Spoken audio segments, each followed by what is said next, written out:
Hey, JB here, the Wolf of Wall Street in the Wolf's Den, and I have an awesome guest here today. Someone that I think you're going to find incredibly entertaining.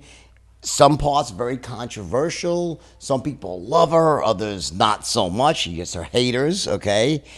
But she's a good soul, and she's not looking to hurt anyone. She's giving value to the world in her own way and making people feel, if nothing more, very entertained. So I want you to very humbly put your hands to, though she's not in front of you, for Trisha Paytas, all right? And Trisha, we're going to break for 1 second, have a word for our sponsor, and then we'll come right back and get into it. All right, how was your sleep last night? My guess probably wasn't the best. Look, I used to be exactly where you were at too, tossing and turning, too much on my mind, the list goes on. I look back to those days and I realized I felt like crap every day when I didn't get a good night's sleep. I did what I had to do, I worked hard, but I just was barely making it through the day. But there's a way out of that. There's a company, there's a product. It's Magnesium Breakthrough by Bioptimizers that helps change all that in a matter of days. Bioptimizers and I have partnered up for an exclusive deal for all of you out there to get 10% off when you visit magbreakthrough.com/Wolfsden and use the code Wolfsden10 at checkout. You got to give this a shot. There's no excuse to having crappy sleep unless you try this. Magnesium is known to improve sleep, and the way they go about with Mag Breakthrough is awesome. So visit magbreakthrough.com/Wolfsden and use the code Wolfsden10 today. Trisha Paytas, how are you? Oh, good. How are you? You said it right, too. I'm so surprised. I love your hair. Thank you. You walked in my house today. I was like, what the fuck? I'm like, what? My first reaction was like, wow. Like, I was like, is that real? And the answer is not real, right? Never. Yeah, it's not real. Like, what is that? What's this? Is there a statement that you're trying to make with that wig? Is it, or is it just like a fucking wig?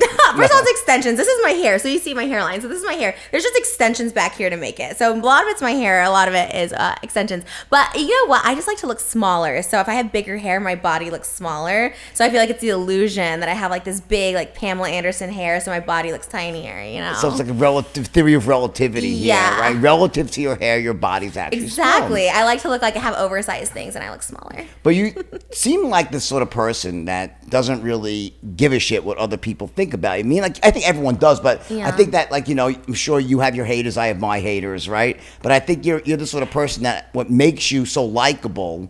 Like, for example, like I have so many guests come to my house here, right? But I have a couple of my staff that like, I mean, Taylor is sitting there. She's like shaking. I can't believe Trisha Paytas is coming to your house. You don't understand. You don't understand. I'm like, I don't understand. No, you don't. I'm like, well, tell me what she's about. 30 minutes, I can't get. She's like, no, you don't understand. I'm like, no. I got. Shut up, please, Taylor. Carter, please tell me what the girl's about, because she couldn't get the words out. She was so. So what is it about you that make? And then Courtney, someone else, was like totally okay. So Taylor's a little nutty, I'll admit it, right? But Courtney is completely the sober person that way. I mean, like emotion, very steady. And then she's like, oh my God, Trisha Paytas is coming here. So what is it that makes people react that way to you? I don't know. I'm always shocked, to be honest. Like I've been doing YouTube now for 15 years. I'm always shocked people still care. So I actually have no idea. I'm not sure when I meet them. I'm so excited, but I'm always just like, I feel like I'm just so like trash. So I really don't know why. But I think because we were talking about it earlier is like, I think there's so many people that are just like, have like this like clean, wholesome image, and I show like all the nasty, you know what I mean? Like I went to like mental hospitals, I have like drug problems, and I feel like I've like just showed that so much, and I feel like people will just like relate maybe, because people don't really talk about a lot of things that I talk about, which I don't know why. I feel like people should just be more open with stuff, like eating disorders, stuff like that. So I feel like maybe that's it. People just feel related. I don't know. I'm really not sure. I'm always like, I have no idea why people like me, because I'm a mess.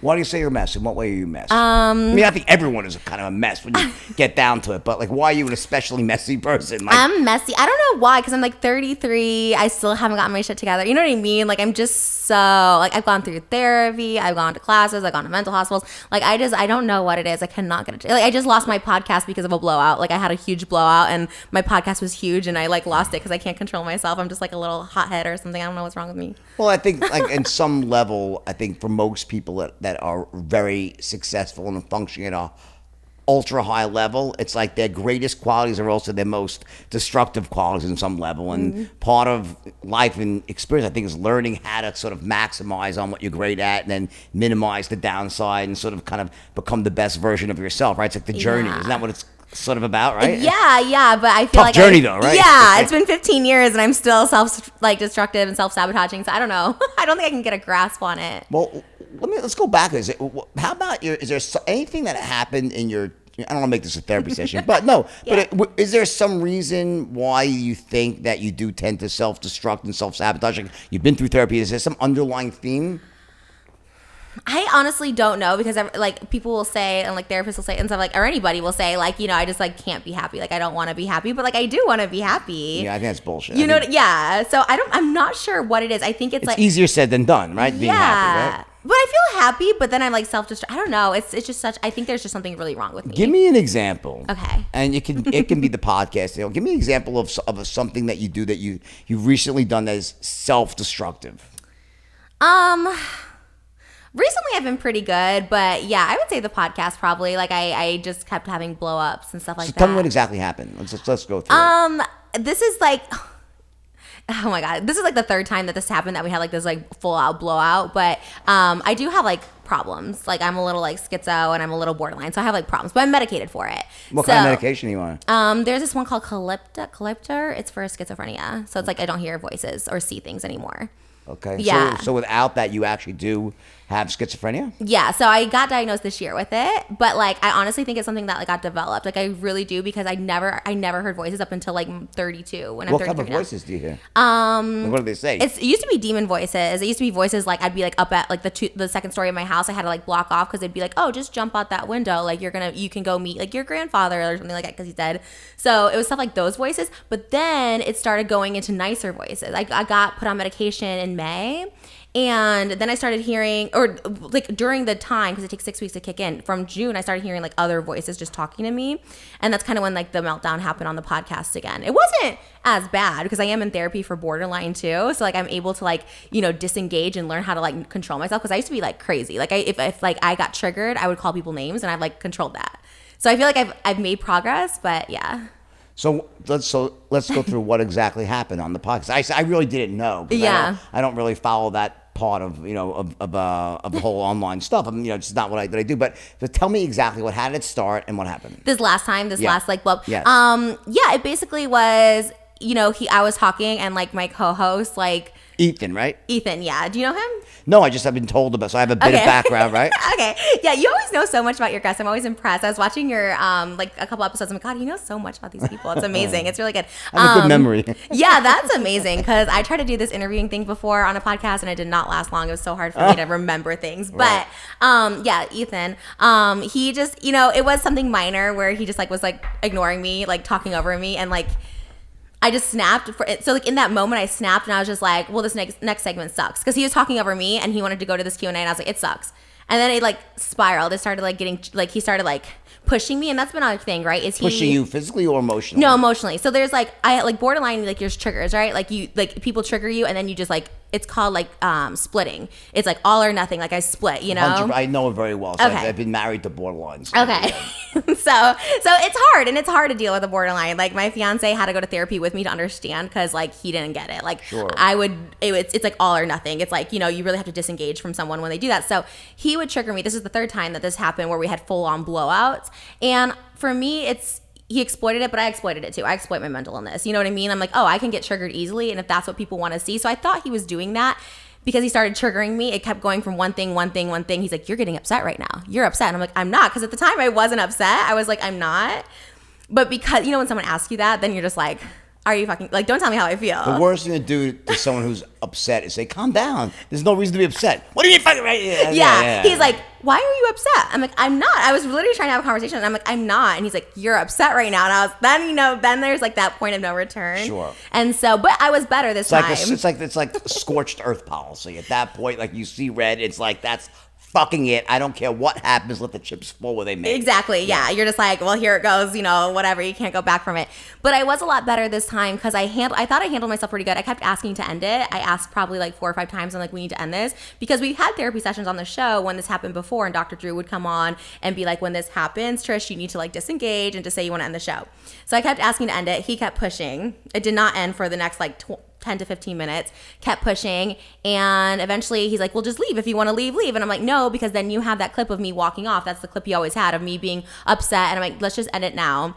And and then we were totally fine. Like an hour later, he's like, you want to come film tomorrow? We were fine. And then it's just so much. And then he texted me, said the crew was upset that I disrespected the crew, which was not true. Right. And we actually did a podcast this week, which he's not airing, where he apologized because he lied. He sent them screenshots and said that I wanted to fire the crew and I didn't. So then I just quit because I thought, well, if the staff thinks I'm rude, then I don't want to go back. But then it was a lie. It was all lies. Did you quit on air or did you quit privately? I quit privately first, and then the next day I made a video. And what did you say in the video? I said, I'm quitting frenemies. You're quitting frenemies, yeah, right? I'm quitting the podcast. And I was respectful in the video. He may not say I was, but I was like, if the crew felt disrespected, he said they felt disrespected, which again, I think this is all lies because he lied. I mean, he admitted to lying on this last week's podcast that didn't air.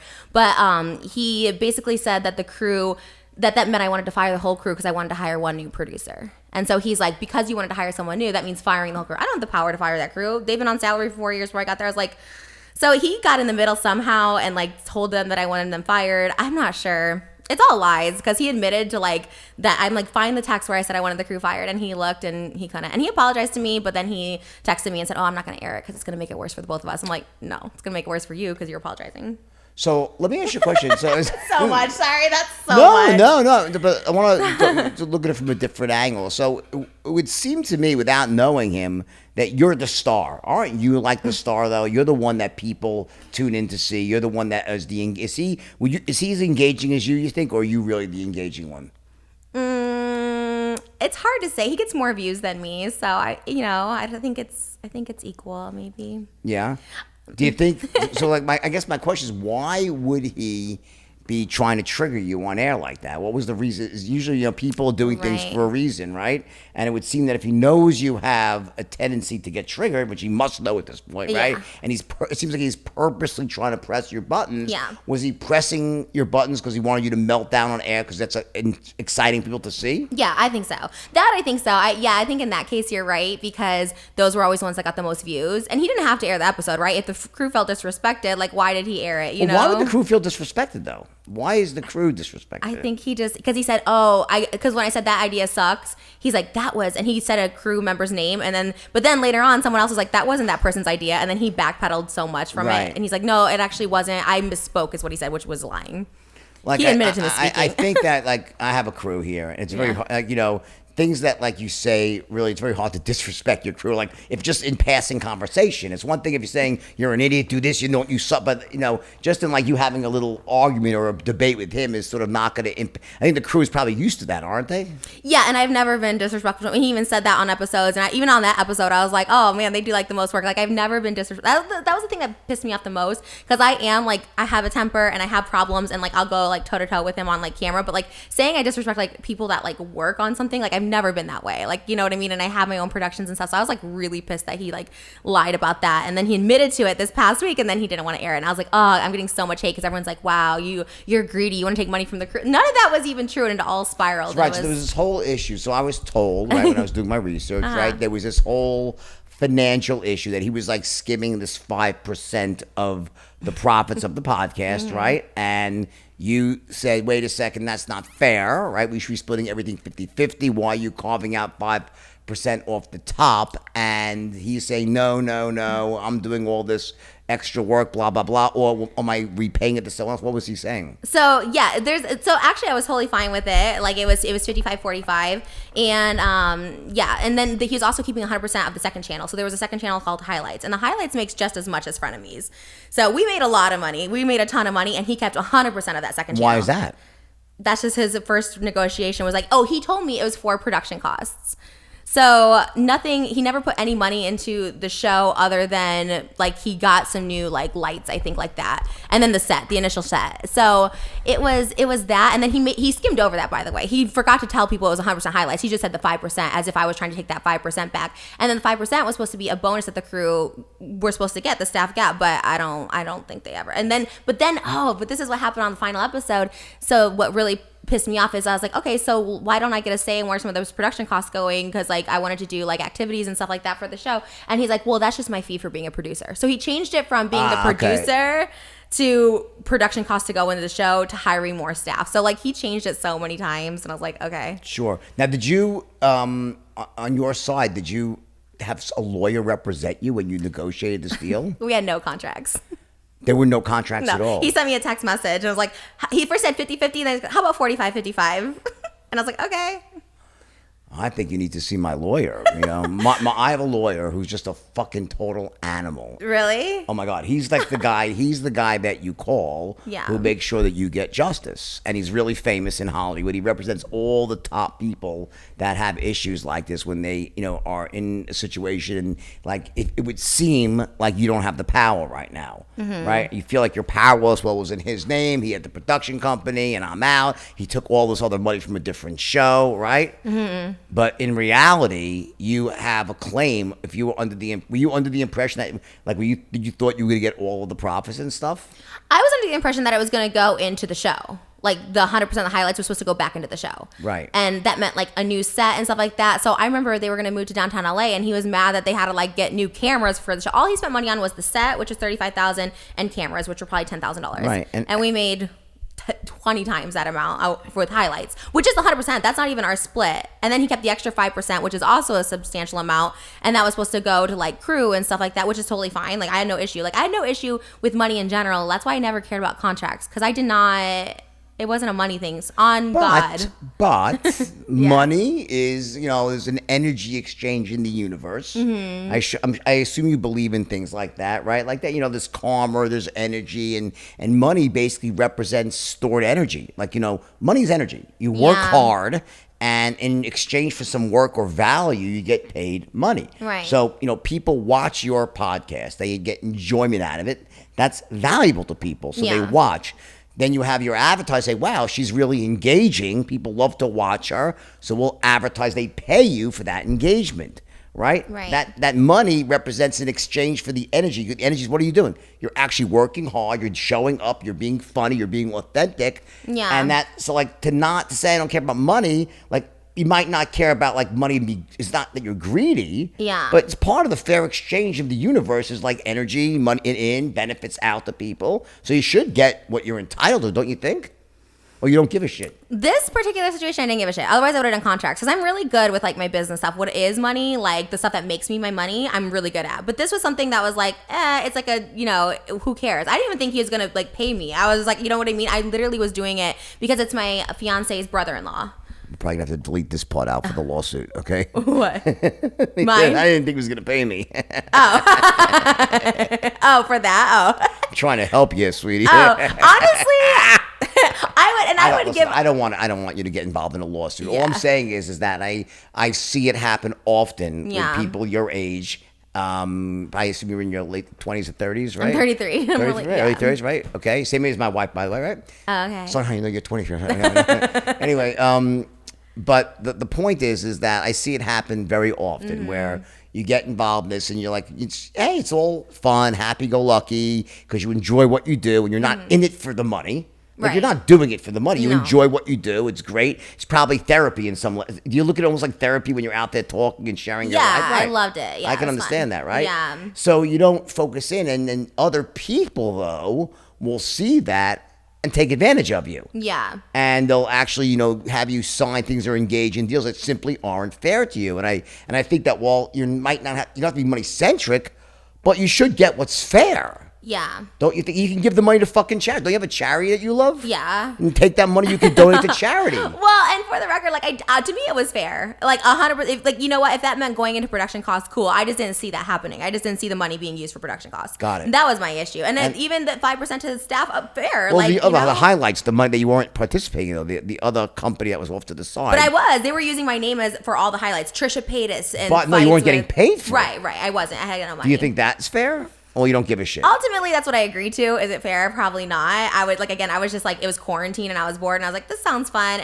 But it's probably not fair. But I truly didn't care about that. He just originally said it was production costs and then switched to, I'm just the producer. That's just my producing fee. So it's like, okay, I thought it was to put money into the show and now it's your producer fee and I'm the talent. Because I said we were partners and he's like, no, I'm the producer, you're the talent. And I was like, oh, really? Because the show was built 50-50 when he said earlier, do you think you're like the talent? I think I was just as equal in making that show successful. Like, I don't think he could. I know he couldn't do it on his own. And me neither, so.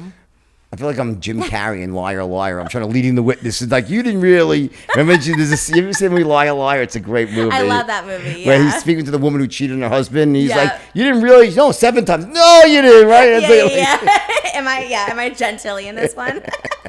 I love it. Exactly. But, okay, so whatever. Okay, Yeah. Lawsuit, no lawsuit, right? You're off. That show's done now, right? That show is. It's done. Done. So how do you feel about that? Do you regret it? Do you think you did the right thing now, or you wish you hadn't done that? I'm so happy because we were off for about 2.5 weeks, and then he had me come back because there was merch coming out. He had me come back this last Monday, and I was there for like the 2 hours. We made up.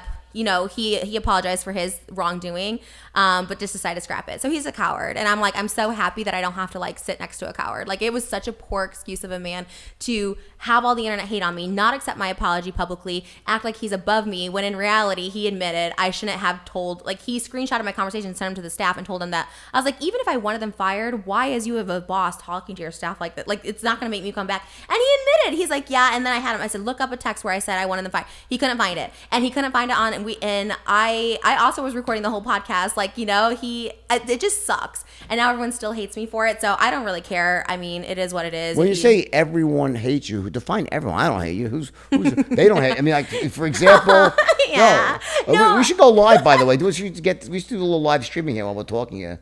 A live TikTok? A little live TikTok while we're talking. This is really interesting stuff. So why don't you go live here for a few minutes? This is going to get me in so much trouble. No. I'm like you. I have a sort of umbrella. People expect outrageous things from me. So you know what I'm saying? No, but you said something that struck me, right? Mm-hmm. You said that, and everybody hates me and that's not cool. And you might feel that way, but the reality is, and I said this before, that the people that work for me, when they found out you were coming here, they could not be more excited. Taylor almost was crying, okay? And I was trying to get out of her, like, okay, who is Trisha? Yeah. You don't understand, And I'm like, well, help me understand. And then I said, also, Courtney, who works with me, he was really kind of very calm, is the same way. So I don't think people hate. Why would you think people hate you? Because you got comments, like hateful comments? This is like the most onslaught of hate I've ever gotten. And I've gotten canceled like thousands of times. And this is the most hate I've ever gotten for something I didn't even do. Like, yes, I got upset on the podcast, but I didn't disrespect the crew. I didn't have them fired. He's putting blame on all these people and when it's just between me and him. But he's like getting everyone else involved, and I think that's just such a coward thing to do. It's between me and him. The apology was between me and him, and he once again was saying the crew's gonna get hate and this person's stressed. He's blaming it on everyone else but the actual issue, which is he was wrong and he can't admit that he's wrong, and I do not have respect for people like that.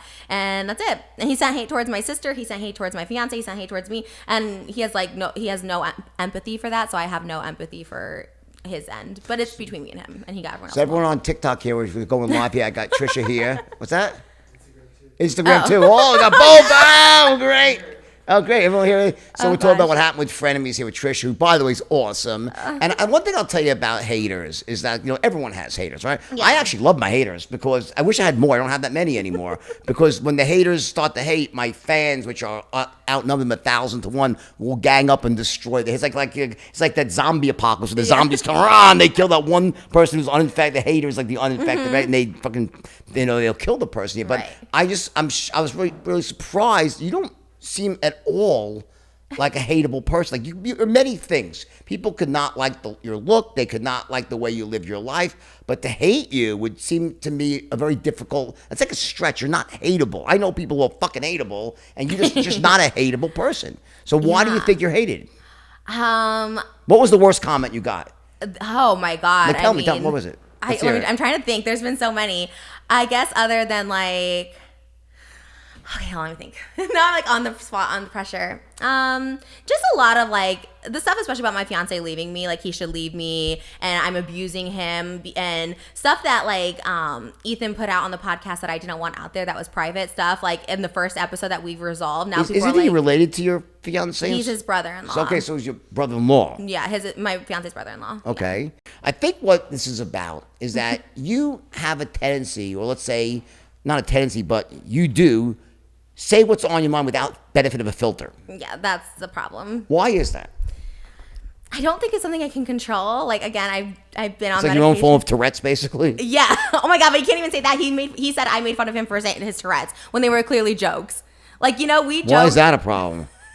I don't know. Everything was a problem once the show ended. He was like, oh, she did this, and she's anti-Semitic, and she made fun of my Tourette's, and she made fun of, like, all this stuff when we... He had Tourette's? Yeah, he has like Tourette's, but I didn't make fun of him. Like, it's the same way he called me fat. Does he really have Tourette's though? Or is he yeah, I think he really has Tourette's. Because that's a real disease. Yeah, I think. I know someone with Tourette's, and it's fucked up. It's like it's a problem. No, it is. But like, is he really have, or is he just saying that to just be cool? No, like he thinks it's great to be like woke or something. I think he really has Tourette's. Okay, well then that's a real problem. Yeah, of course, but it was the same way. But it was always jokes. He acted like I was doing this out of malice. Same thing with him joking with me. He called me crazy, fat, like STDs, all this stuff like that. Like we always had that like thing where like everything was just on the table, like, you know what I mean? Like, you could just kind of, and I was fine with it too. Like, I was like, yeah, he asked me on camera, like, do you have herpes? Like, you know, stuff like that. And it's just like something, he talked about like sexual assault that I've had and stuff. And it's something that was just always okay because we just both were like, no filter, whatever, you know? But once that show ended, it's like, she's anti-Semitic. She made fun of my Tourette's. Yeah. So now I'm like an ableist and I'm an anti-Semite. And I'm like, oh my God. So you did this podcast with me for 9 months thinking all this stuff, which is...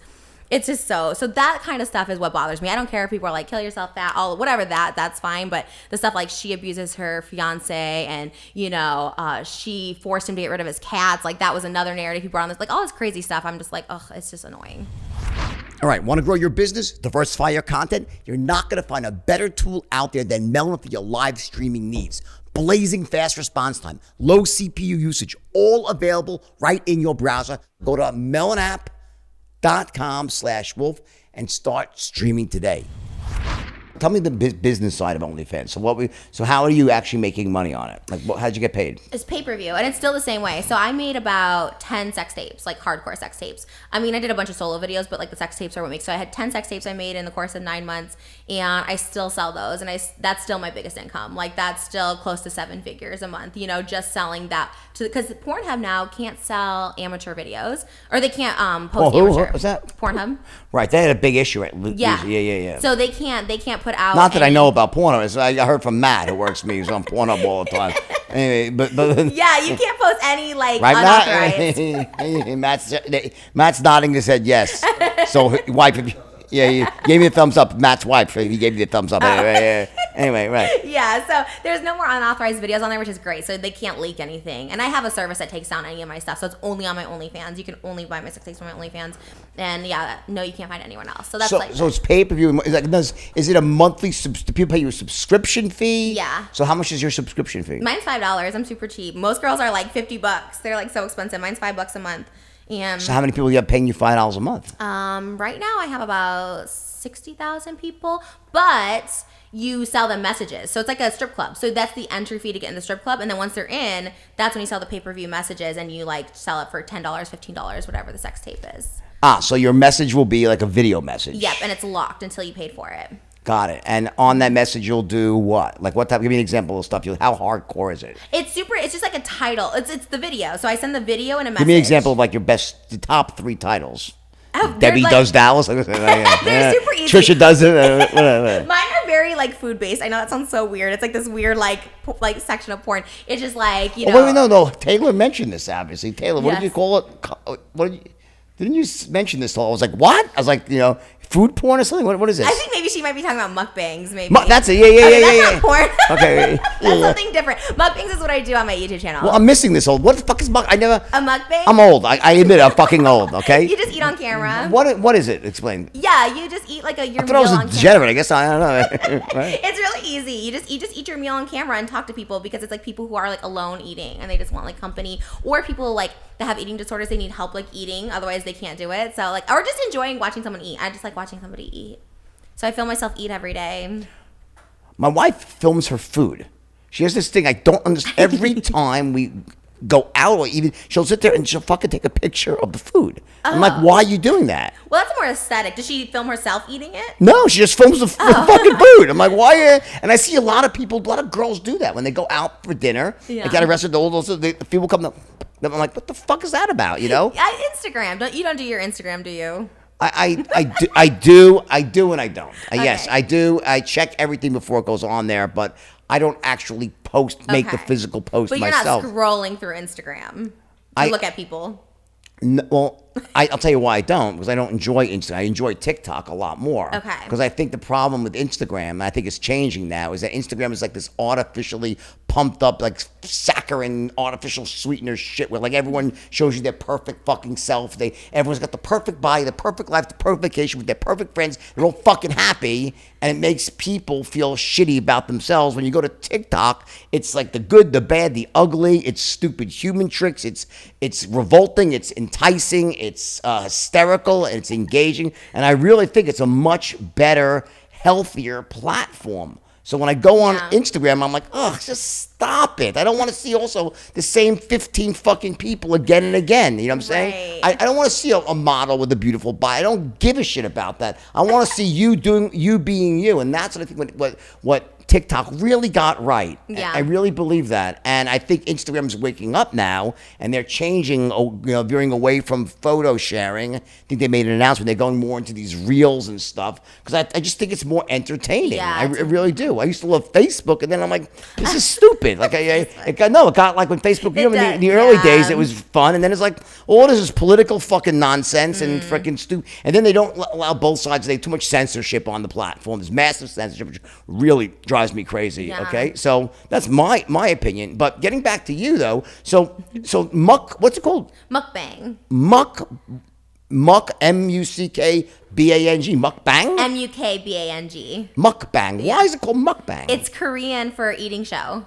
Okay. Yeah, it's like Korean. Yeah, they started it. I really do think I'm the first mukbanger here in the U.S. I did it in 2012, but I saw Koreans doing it like first. They were like, I saw them on this like Korean website. I used to watch them eat, and they were getting tips. I learned a new word today, mukbanger. Mukbang. You never heard of it? I never heard of mukbanger. I know. I have a great word for you. Fuckwit. What's that? So you're such a fuckwit to someone that you don't like. What a fuckwit. Fuckwit? It's a good word, right? Did you make it up? I never No, heard it's that. Australian. When I went to Australia, they're like, oh, what a fuckwit. I'm like, wow, great word. To you? No, just like okay. everyone's calling you, that guy's such a fuckwit. I'm like, what'd you say? They're like, he's a fuckwit. I'm like, I love that fucking word. It's aggressive. I want to bring that word back to the U.S. You're such a fuckwit. You know what I'm saying? Maybe you can make that happen. Yeah, I tried. I almost brought the Quaalude back into public consciousness. Yeah. Right, from the movie. It's really interesting to me. So you say I did porn. I think there's nothing wrong with that, right? Yeah. I think it's a good way to make money. You said that you were a streetwalker. You were hooking on the street, right? Yeah, 6 years. And when I look at someone like Taylor, right, who's like this really always struck me as being really conservative and sort of seriously, like I thought she had her head. Like it's interesting that you're like you appeal to her so much, right? And by the way, and I'm wondering why. What would it be? Like, what is it about you that people find so engaging? Do you have any idea what it is yourself? I honestly just think because I'm just kind of more like relatable. Like I'm not the glamorous stripper. I wasn't the stripper at Body Shop with Tommy Lee. I'm the stripper in like Van Nuys, Canoga Park. Like I'm just a normal person. I was never like even like the porn. I'm not like a glamorous person. You know what I mean? I'm kind of just like a real person, I think. And I think so many people try to be a certain way, either clean cut or super sexy. They all have like a thing, and I don't think I really fit into a box. That's the only thing I can think of is like maybe I truly, not that I think I'm special, but I truly don't think there's like anyone out there like me on the internet. At least they don't portray it. Maybe they are like me, but they like hide, certain things. I don't know. I don't hide anything. I'm very open. Do you think that like I had a theory. Like I used my ex-wife used to watch The Real Housewives of Beverly Hills. And like to me, that I just found the show like repulsive. Not that they're terrible people, just the whole. I mean, I don't like reality shows. I'm a sci-fi sort of guy. I like, yeah, like I wouldn't pick that. That's right? interesting. I know I love science fiction. I love more drama. Like I don't like reality shows like that. It's just not my whole thing. But she was so into this, and I was saying, why? What is it about watching other people's lives like that, and the drama and the conflict? And I guess at the end of the day, while she didn't say it, I think what it came down to was that when people see someone else who's really having huge struggles in their lives and is not maybe doing well, so to speak, it makes them feel better about their own life. Totally. Right? I think you nailed it. I think that's it. Maybe, yeah. I think I was trying to say that without like getting there. It's like a trainer act. Like you're like, well, at least my life's not that bad. I do that. Yeah. So like, do you think part of it is they say, wow, she's Yeah. such a train wreck? I don't mean, I'm just saying as it is. Yeah. That like, wow, like, you know what? I thought I had problems, and look at freaking, she's like, wow, what a fucking mess. Probably. Right? I mean, everyone says I'm really drama. I don't think I am. I think I just overshare. I just overshare way too much. I think I'm the same amount of drama as everyone else. I just like share all of it. So I think maybe, and it's been 15 years. So people met me when I was like 17, right? And I was like a streetwalker at 17. So now it's like, and I was talking about my stories back then, being a hooker and stuff. So I think it's like this whole journey of like, people know they know, and if they catch on, like they, How did the journey start? Like, so what was the moment when you first decided to go online? How did that begin? MySpace. Do you remember? Were you on MySpace? Yes, I was, but it was for reasons I think why MySpace is no longer around. It got so ridiculous, so hard to understand. Every page looked different. So it was weird, but I do remember. I yes. loved MySpace. I was obsessed with MySpace. So I was 17 when I started MySpace, and I was 18 when I started YouTube. And YouTube was like the only platform that you can make videos on and share it on your MySpace. So they had the HTML code that you could just like copy and paste and it put on your MySpace. So it was really easy to embed videos that way. So I started like really early on. Like my first video was 2016, so I was 18, and yeah, I was trying to meet Quentin Tarantino. So I was like making so many videos about Quentin Tarantino. I was like reacting scenes, all the stuff like that. And it worked. I ended like, somebody on MySpace knew him and it was like, oh, you should come to this event. And I met him within like 3 months of moving to LA, and that was my goal. And then I realized the power YouTube had. So I just kept I made videos every day since 2016. Like I feel like I've only missed maybe a few days here and there. So it started in 2016. I'm sorry, 2006. Why did I say 2006? 2006. Yeah, 2006. Yeah. Okay, so and how long had YouTube actually been around at that time? Didn't they start like 2005 or Yeah. 4? Yeah. So like less than a year. So what was YouTube like back then? Was it just like a different planet? Like basically, Yeah. Were there any rules and nothing? Was anything allowed back then? I think it was just like all like literally the meme is, but it's true. It's like cat videos. I remember seeing so many cat videos online of people posting like cats. It was just like home videos. And for me, I always thought it was like a place to just share. I don't think there was like channels, not that I know of, or like subscribers.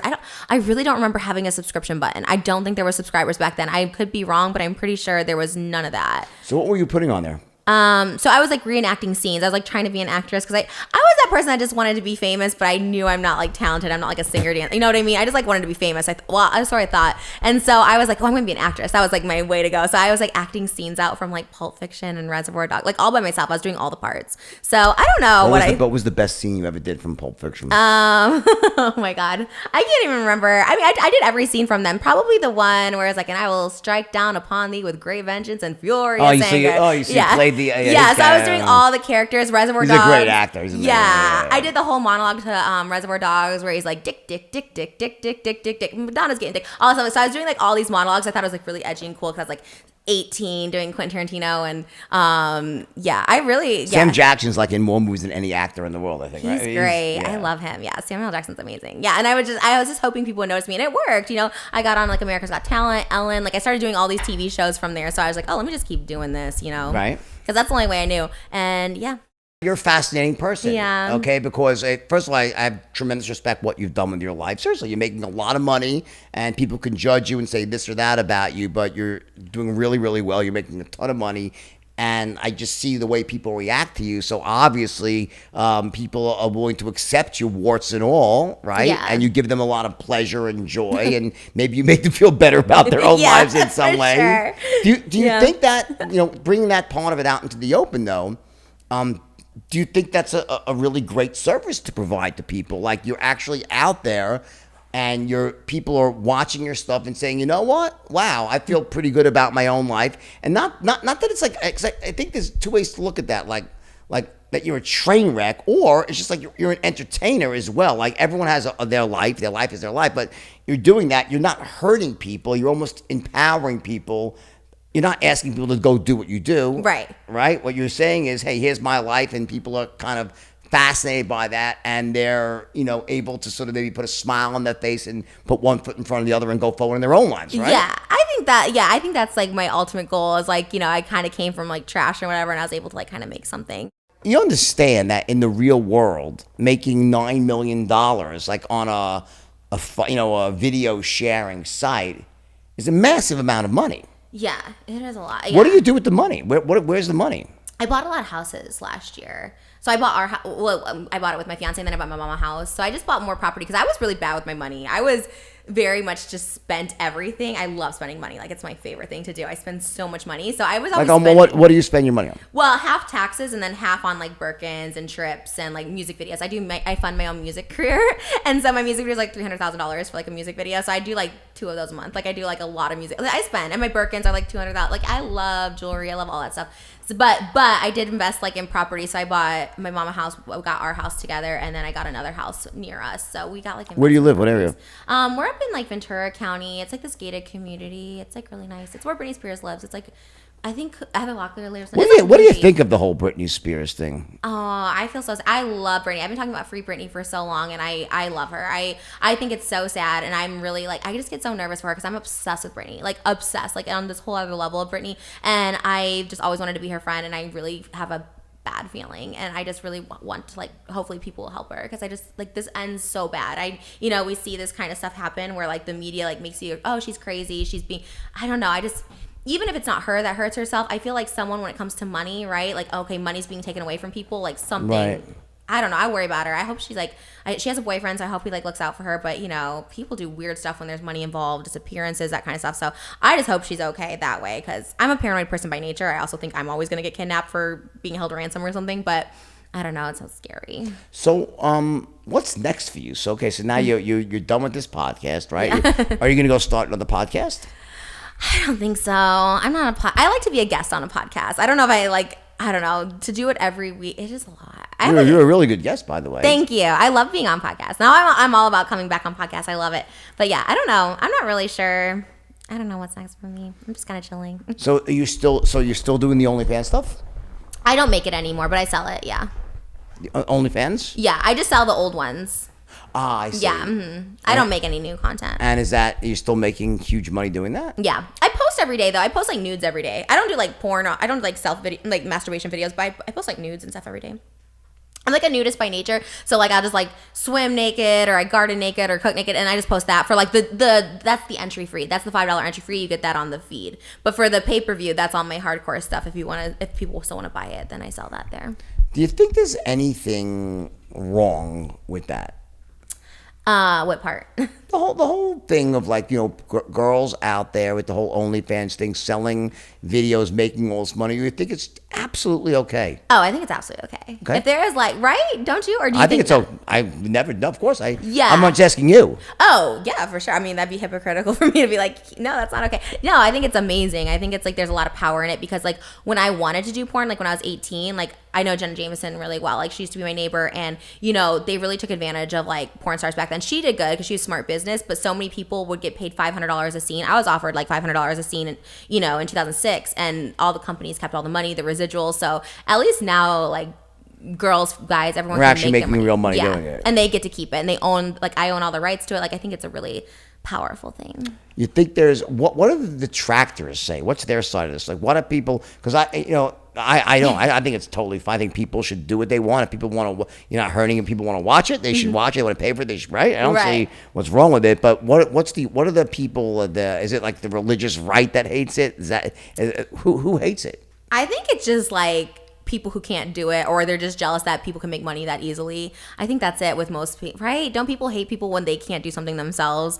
Like even if it's just like being secure, I don't know. People like hate on me a lot if I'm just like wearing a bikini. They're like, they just hate, but it's like they don't have the confidence to do it, right? Or they don't have or they can't do it for whatever reason. They can't. I don't think they just hate. People just hate when there's money involved and someone's making money like easily, and then I think that's what it is. I'm not sure. I've actually never been like a hater, so I don't really know why people like hate.